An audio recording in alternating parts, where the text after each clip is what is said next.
어머니, 솔직히 말씀드릴게요. 저희도 요즘 살기 힘들어요. 애들 학원비에 대출 이자에. 어머니가 자주 오시면 저희도 부담스러워요. 어머니, 이해해주세요.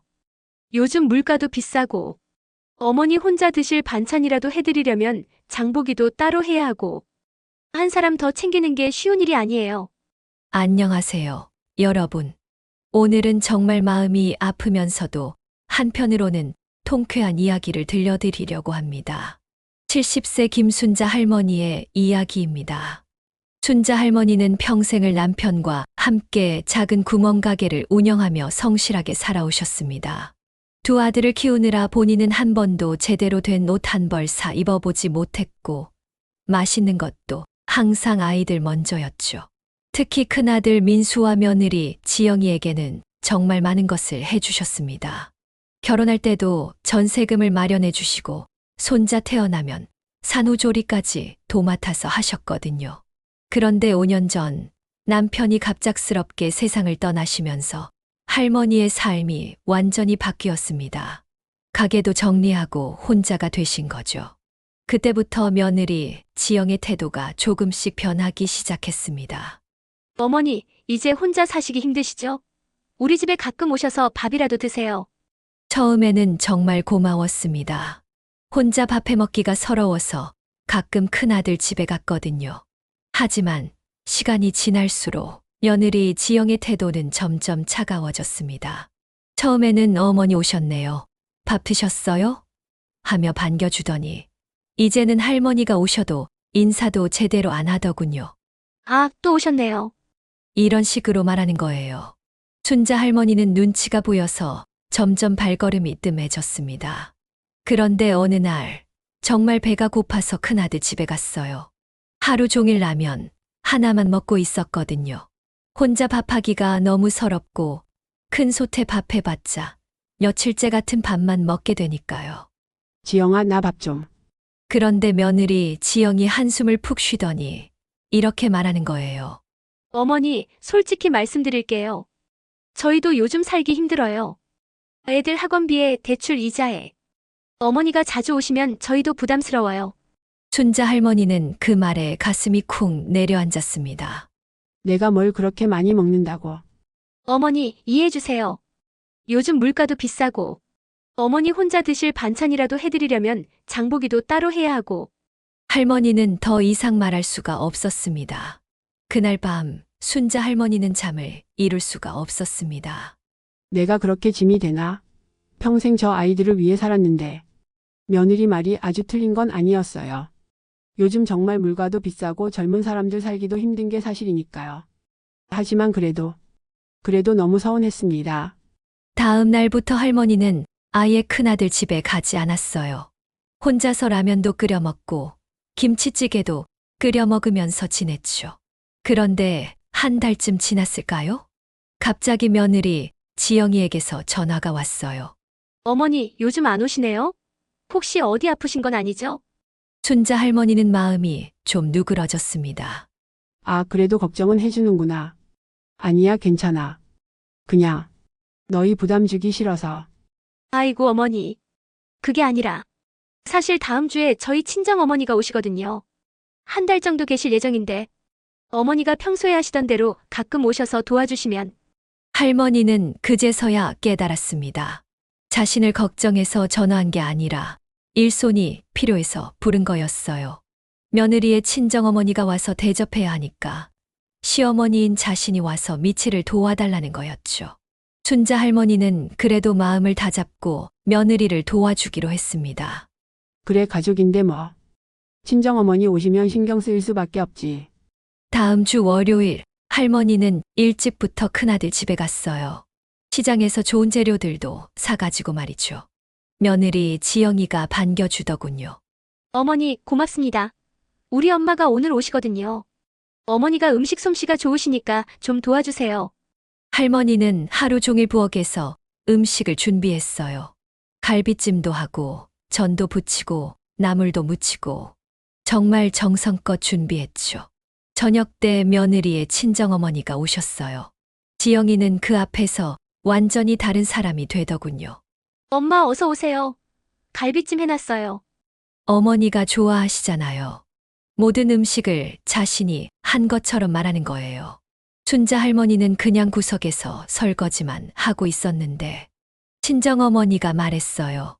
지영아, 갈비찜이 정말 맛있네. 요리 솜씨가 많이 늘었구나. 그때 며느리 지영이가 한 말이 할머니의 가슴을 후벼 팠습니다. 엄마가 와주신다니까 며칠 전부터 준비했어요. 시어머니한테 좀 도와달라고 했더니 와서 설거지 정도는 해주시네요. 순자 할머니는 그 말을 듣는 순간 손에 들고 있던 그릇을 떨어뜨릴 뻔했어요. 설거지 정도는 해주시네요. 하루 종일 시장 보고 재료 다듬고 음식 만들고 그 모든 게 설거지 정도라는 거예요. 더 기가 막힌 건 친정어머니의 반응이었어요. 그래도 시어머니가 와서 도와주시니까 좋겠다. 요즘 시어머니들 중에 며느리 도와주는 분들이 많지 않은데 지영이가 대답했어요. 뭐 하실 일도 없으시고 혼자 계시니까 심심하실 거 아니에요. 오셔서 이것저것 해주시면 저희도 좋고 어머니도 심심하지 않으시고. 순자 할머니는 주방 구석에서 이 대화를 다 들었어요. 마치 자신이 그 자리에 없는 것처럼 자신에 대해 이야기하고 있었죠. 할 일도 없고 심심해서 온다고? 그날 밤 할머니는 집에 돌아와서 곰곰이 생각해 봤어요. 내가 언제부터 이렇게 된 거지? 언제부터 밥 한 끼 얻어먹으러 다니는 신세가 된 거지? 평생 남을 위해서만 살았는데 이제는 설거지나 해주는 존재로 취급받고 있었어요. 그때 할머니는 결심했습니다. 이제 그만하자. 더 이상은 안 돼. 다음 날부터 순자 할머니는 완전히 달라졌습니다. 며느리 지영이에게서 또 전화가 왔어요. 어머니, 오늘도 와주실 수 있으세요? 우리 엄마가 며칠 더 계시거든요. 어제 어머니가 해주신 음식 정말 맛있다고 하셨어요. 이전의 할머니였다면 그래 갈게 했을 거예요. 하지만 이번에는 달랐습니다. 지영아, 미안한데 오늘은 못 갈 것 같아. 네. 왜요? 어디 아프세요? 아니야, 아픈 건 아니고. 나도 할 일이 있어서. 며느리는 당황한 듯 했어요. 무슨 일이세요? 급한 일이에요? 응, 좀 급해. 그리고 지영아, 앞으로는 미리 말해줘. 나도 계획이 있거든. 전화를 끊고 나서 할머니는 처음으로 홀가분함을 느꼈어요. 사실 특별한 일이 있는 건 아니었어요. 할머니는 그냥 동네 경로당에 갔습니다. 오랜만에 친구들과 화투도 치고 수다도 떨면서 시간을 보냈죠. 순자야, 요즘 며느리 집에 자주 간다며? 어때? 친구 영희가 물었어요. 별로야. 이제 안 갈 거야. 왜? 무슨 일 있었어? 할머니는 그간 있었던 일들을 털어놨어요. 친구들이 듣더니 모두 분개했습니다. 이런. 순자야, 그게 무슨 소리야? 내가 하루 종일 해준 음식을 자기가 한 것처럼 설거지나 해준다고? 어휴, 정말. 친구들이 입을 모아 분노했어요. 특히 경로당에서 제일 똑똑하다는 정숙이가 말했습니다. 순자야, 내 말 들어봐. 네가 너무 잘해줘서 그런 거야. 이제부터는 좀 당당하게 살아. 당당하게. 응. 네가 평생 얼마나 고생했는데. 애들 키우느라, 남편 뒷바라지 하느라. 이제 내 인생 좀 살아야지. 다른 친구 명자도 거들었어요. 맞아. 우리 며느리는 나한테 함부로 못해. 내가 처음부터 선을 그어놨거든. 나는 내 하녀가 아니다. 이렇게. 할머니는 친구들 말을 들으며 많은 생각이 들었어요. 맞아, 나도 당당하게 살 권리가 있지. 그날 저녁 며느리에게서 또 전화가 왔습니다. 어머니, 오늘 갑자기 안 와주셔서 정말 힘들었어요. 내일은 꼭 와주세요. 이번에는 할머니가 단호하게 말했어요. 지영아, 미안하지만 나도 내 생활이 있어. 앞으로는 급한 일 아니면 미리 일주일 전에 말해줘. 네. 일주일 전에요? 그게 뭔? 그리고 내가 가서 도와주면 고맙다는 인사 정도는 해주면 좋겠어. 나도 사람이거든. 며느리 지영이는 완전히 당황했습니다. 어머니, 무슨 말씀이세요? 제가 언제 고맙다는 말을 안 했나요? 지영아, 어제 내 친정어머니 앞에서 한 말 기억 안 나? 나한테 설거지나 해달라고 했다고. 아, 그건 그냥 하는 말이었어요. 어머니께서 너무 예민하게 받아들이시는 거 아니에요? 할머니는 이제 물러서지 않았어요. 예민한 게 아니라 자존심이 상한 거야. 내가 평생 너희를 위해 얼마나 했는데 설거지나 해주는 사람 취급을 받아야 하나. 어머니, 정말 그런 뜻이 아니었어요. 오해예요. 오해든 아니든 앞으로는 조심해서 말해줘. 그리고 한 가지 더. 또 뭐가 있어요? 내가 만든 음식을 내가 만든 것처럼 말하지 마. 어제 갈비찜이며 전이며 다 내가 했는데 내가 한 것처럼 말하더라. 며느리는 할 말을 잃었어요. 자신이 들켰다는 걸 알았거든요. 어머니. 그냥 엄마 앞에서 체면이 서야 해서. 내 체면을 위해 내가 없는 사람이 되어야 하나? 지영아, 나도 자존심이 있는 사람이야. 전화를 끊고 나서 할머니는 가슴이 뻥 뚫린 기분이었어요. 처음으로 자기 목소리를 낸 거였죠. 하지만 이건 시작에 불과했습니다. 일주일이 지났어요. 며느리에게서 연락이 없더군요. 할머니는 오히려 후련했습니다. 경로당에 나가서 친구들과 시간도 보내고 혼자만의 시간도 즐기면서 지냈어요. 그런데 열흘째 되는 날, 큰아들 민수에게서 전화가 왔습니다. 엄마, 무슨 일이에요? 지영이가 엄마한테 혼났다고 울면서 집에 왔어요. 혼냈다고? 내가 언제 혼냈니? 엄마가 요즘 성격이 변하셨다고, 까칠해지셨다고 하네요. 할머니는 한숨이 나왔어요. 민수야, 엄마 말도 들어봐. 내 아내가 나한테 어떻게 했는지 아니? 그리고 할머니는 아들에게 그동안 있었던 일들을 차근차근 설명했습니다. 설거지나 해주는 사람 취급받은 것, 자신이 만든 음식을 며느리가 자기 것처럼 소개한 것. 하지만 아들의 반응은 실망스러웠어요. 엄마, 그래도 지영이 나름대로 엄마를 챙겨준 거 아니에요? 요즘 며느리들 중에 시어머니랑 지내기 싫어하는 사람도 많은데, 그래서 내가 감사해야 한다는 거니? 그런 뜻이 아니라, 엄마, 조금만 이해해 주세요. 지영이도 스트레스 받으면서 사는데, 할머니는 그 순간 깨달았습니다. 아들도 며느리 편이라는 걸. 알겠다. 앞으로는 너희한테 패 끼치지 않을게. 엄마, 그런 뜻이 아니에요. 아니야, 정말 알겠어. 이제 확실히 알겠다. 그날 밤 순자 할머니는 잠을 이루지 못했습니다. 내가 뭘 잘못했지. 평생 가족을 위해 살았는데. 새벽까지 뒤척이다가 할머니는 일어나서 서랍을 뒤졌어요.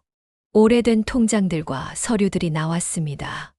남편과 함께 운영했던 구멍가게 명의의 건물 등기부등본, 아직 정리하지 못한 예금 통장들. 할머니는 차근차근 계산해 봤어요. 생각보다 꽤 많은 돈이 있었습니다. 가게 건물도 요즘 시세로는 상당한 금액이고, 평생 모은 적금도 있고. 그동안 내가 왜 이렇게 쪼그라들고 살았지? 할머니는 그제서야 깨달았어요. 자신이 가난한 게 아니라는 걸. 단지 습관적으로 아끼고 절약하며 살아온 거였죠. 다음 날 아침 할머니는 오랜만에 정갈하게 차려입고 은행에 갔습니다. 어머님, 정기적금 만기 드신 거 찾으러 오셨어요? 네, 맞아요. 그리고 다른 통장들도 정리 좀 하려고. 은행 직원이 계산기를 두드리더니 놀란 표정을 지었어요. 어머님, 전체 금액이 꽤 되시네요. 이자까지 합치면. 할머니도 깜짝 놀랐습니다. 자신이 생각했던 것보다 훨씬 많은 돈이 있었거든요. 그때 할머니는 결심했습니다. 이제 내 인생을 살자. 눈치 보지 말고. 은행에서 나온 할머니의 발걸음이 한결 가벼워졌어요. 그날부터 순자 할머니의 삶이 완전히 바뀌었습니다. 첫 번째로 한 일은 헤어샵에 가는 것이었어요. 몇 년 만에 제대로 된 미용실에 갔습니다. 어머님, 어떻게 해드릴까요? 좀 젊어 보이게 해주세요. 염색도 하고 싶어요. 미용사가 놀란 표정을 지었어요. 어머님, 정말 예쁘게 해드릴게요. 3시간 후 거울을 본 할머니는 깜짝 놀랐습니다. 완전히 다른 사람이 된 것 같았거든요. 새치를 염색하고 파마를 하니 10살은 젊어 보였어요. 두 번째로 한 일은 쇼핑이었어요. 평생 할인마트에서만 옷을 사던 할머니가 처음으로 백화점에 갔습니다. 어머님, 이 색상이 정말 잘 어울리세요. 할머니는 평생 한 번도 입어보지 못한 예쁜 옷들을 골랐어요. 가격을 보고 깜짝 놀랐지만 이제는 충분히 살 수 있었거든요. 세 번째로 한 일은 경로당 친구들과 함께 맛있는 저녁을 먹는 것이었어요. 순자야, 완전히 다른 사람 같네. 무슨 일 있어? 이제 내 인생 좀 살기로 했어. 친구들이 박수를 쳤어요. 잘했어. 그래야 해. 그런데 이 모든 변화를 누군가 지켜보고 있었습니다. 바로 동네 사람들이었죠. 그리고 그 소문은 곧 며느리 지영이에게까지 전해졌습니다. 며느리 지영이는 이웃 아줌마를 통해 소문을 들었어요. 지영아, 너희 시어머니 요즘 완전히 달라지셨던데? 헤어도 새로 하시고 옷도 예쁘게 입고 다니시고. 어제는 친구들이랑 한정식 집에서 저녁도 드시더라. 지영이는 깜짝 놀랐어요. 네? 우리 어머니가요? 한정식 집에서요? 응, 내가 직접 봤어. 정말 젊어 보이시던데? 돈도 시원하게 계산하시고. 지영이는 집에 돌아와서 남편 민수에게 말했어요. 여보, 어머니가 요즘 이상해. 갑자기 미용실도 다니시고 비싼 옷도 사 입으시고 돈을 어디서 나시는 거지? 민수도 의아해했어요. 엄마가? 그럴 리가. 엄마는 늘 절약하시는 분인데. 그러게 말이야. 혹시 어디서 돈을 빌리신 건 아닐까? 요즘 노인들 대상으로 한 사기도 많다던데. 지영이는 점점 불안해졌어요. 사실 마음 한구석에서는 시어머니의 변화가 못마땅했거든요. 아, 그동안 우리한테 와서 밥 얻어먹을 때는 언제고 이제 돈 생겼다고 그러시나? 며칠 후 지영이는 시어머니에게 전화를 걸었어요. 어머니, 요즘 어떻게 지내세요? 건강하시죠? 응, 잘 지내고 있어. 어머니, 혹시 요즘 돈 쓰시는 일이 많으시다던데요? 할머니는 며느리의 속셈을 단번에 알아챘어요. 지영아, 내 돈 쓰는 것 때문에 전화했니? 며느리는 당황했어요. 아, 아니에요. 그게 아니라 어머니 건강이 걱정되어서요. 혹시 누가 어머니를 속이는 건 아닌지. 속인다고? 누가 날 속여? 요즘 노인분들 대상으로 투자 사기도 많고 보이스피싱도 있고 어머니가 갑자기 돈을 많이 쓰시니까 걱정이 되어서요. 할머니는 씁쓸하게 웃었어요. 지영아, 걱정해줘서 고맙긴 한데. 내가 그렇게 어리석어 보여? 그런 뜻이 아니에요. 그냥 혹시나 해서. 내가 쓰는 돈은 다 내 돈이야. 평생 모은 내 돈. 이상해? 아니요, 이상한 게 아니라. 그런데 어머니, 혹시 그 돈을 다른 곳에 쓰실 계획은 없으세요? 드디어 본색이 나왔어요. 할머니는 이제 확실히 알았습니다. 다른 곳이라니? 어디 말이야? 그러니까. 아이들 교육비도 많이 들고 저희도 요즘 경제적으로 힘들어서. 혹시 어머니가 도움을 주실 수 있나 해서. 할머니는 한동안 말이 없었어요. 그러더니 차분하게 말했습니다. 지영아, 내가 밥 얻어먹으러 갔을 때는 부담스럽다고 했으면서 이제는 돈이 있다고 하니까 도움 달라고 하는 거야. 어머니, 그게 아니라. 아니야, 정확히 그거야. 솔직하자 며느리는 할 말을 잃었어요. 시어머니가 이렇게 직설적으로 나올 줄 몰랐거든요. 어머니. 지영아, 내가 한 가지 묻고 싶은 게 있어. 내가 나한테 진짜 고마워한 적이 있니? 네. 내가 너희 결혼할 때 전세금 보태준 거, 아기 낳을 때 산후조리 해준 거, 그동안 음식 해준 거. 진심으로 고마워한 적이 있어. 지영이는 대답할 수 없었어요. 할머니가 계속 말했습니다. 아니면 당연하다고 생각했니? 시어머니니까 해주는 게 당연하다고? 그런 게 아니에요. 그럼 왜 내가 힘들 때는 부담스럽다고 했고 이제는 돈 달라고 하는 거야? 할머니의 목소리에 힘이 들어갔어요. 지영아, 나도 이제 눈 떴어. 세상이 어떻게 돌아가는지 알겠더라고. 어머니, 저희가 언제 어머니를 무시했나요? 저희도 나름대로. 무시 안 했다고? 그럼 설거지나 해주는 사람이라고 한 건 뭐야? 내가 만든 음식을 내가 만든 것처럼 말한 거는? 며느리는 더 이상 변명할 수 없었어요. 할머니가 마지막으로 말했습니다. 지영아, 앞으로는 내 돈 걱정 말고 너희끼리 잘 살아. 나도 내 인생 살 거니까. 그리고 전화를 끊어버렸어요. 전화를 끊고 나서 할머니는 속이 시원했어요. 평생 처음으로 자기 마음을 다 표현한 거였거든요. 한편 며느리 지영이는 완전히 당황했습니다. 남편 민수에게 달려가서 하소연했어요. 여보, 어머니가 완전히 변하셨어. 나한테 막 따지시면서 전화를 끊어버리셨어. 뭐라고 하셨는데? 지영이는 시어머니가 한 말들을 전했어요. 물론 자기에게 불리한 부분은 빼고 말이죠. 그냥 갑자기 화를 내시면서 우리가 무시했다고. 정말 이해할 수 없어. 민수도 고민에 빠졌어요. 어머니가 갑자기 이렇게 변한 이유를 모르겠다는 거였죠. 엄마한테 전화해 볼게. 하지만 할머니는 전화를 받지 않았어요. 며칠이 지났어도 할머니는 연락을 하지 않았습니다. 오히려 동네에서는 할머니가 친구들과 즐겁게 지내는 모습만 목격되었죠. 어머니가 어제는 친구들이랑 영화도 보러 가시더라. 백화점에서 새 가방도 사시던데. 이런 소문들이 계속 들려왔어요. 지영이는 점점 초조해졌습니다. 시어머니가 돈을 계속 쓰고 있다는 소문 때문이었죠. 이러다가 나중에 우리가 받을 수 있는 게 없어지는 거 아니야? 결국 지영이는 다시 전화를 걸었어요. 하지만 이번에도 할머니는 받지 않았습니다. 한 달이 지났어요. 할머니는 여전히 며느리의 전화를 받지 않았습니다. 그 사이 할머니는 정말 새로운 삶을 살고 있었어요.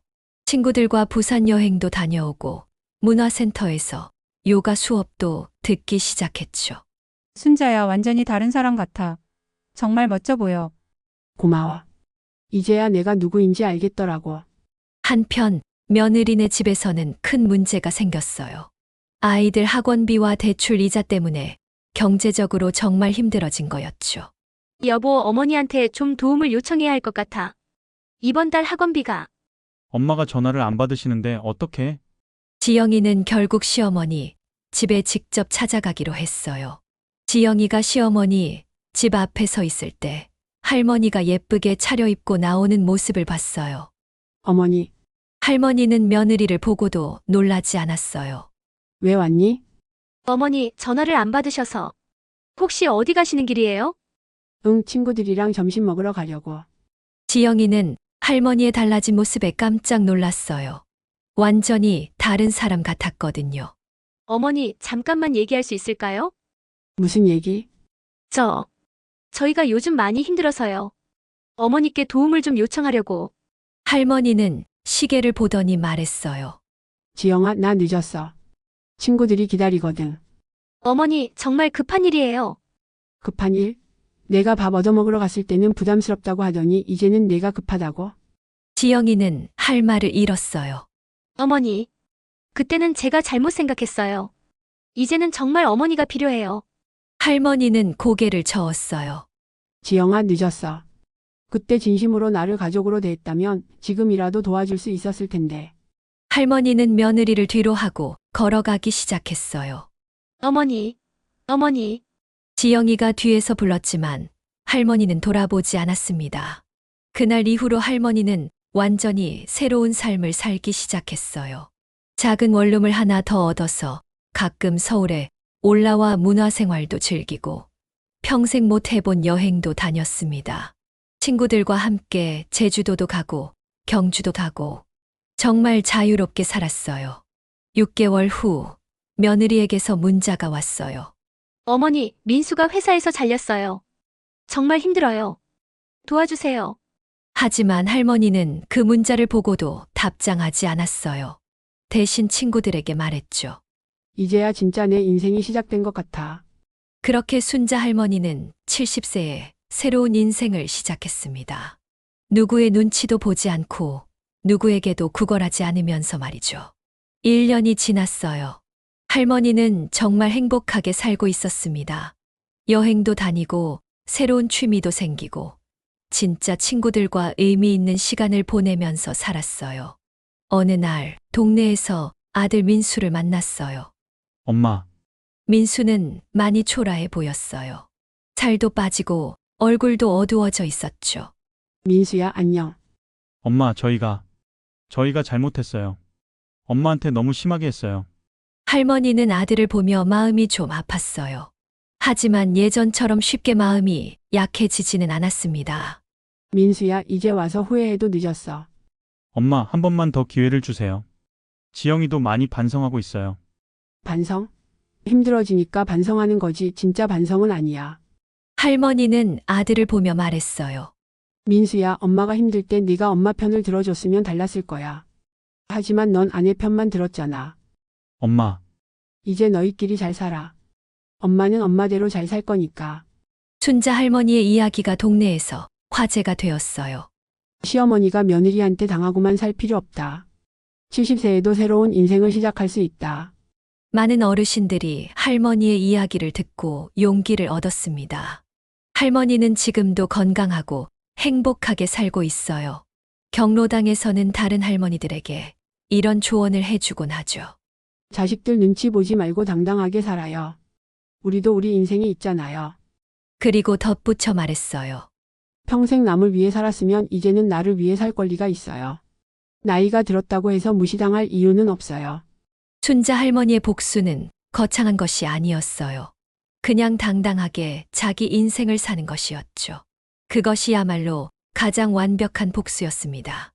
여러분, 어떠셨나요? 순자 할머니의 이야기가 마음에 닿았나요? 노년의 삶도 충분히 아름답고 가치 있다는 걸 보여주는 이야기였어요.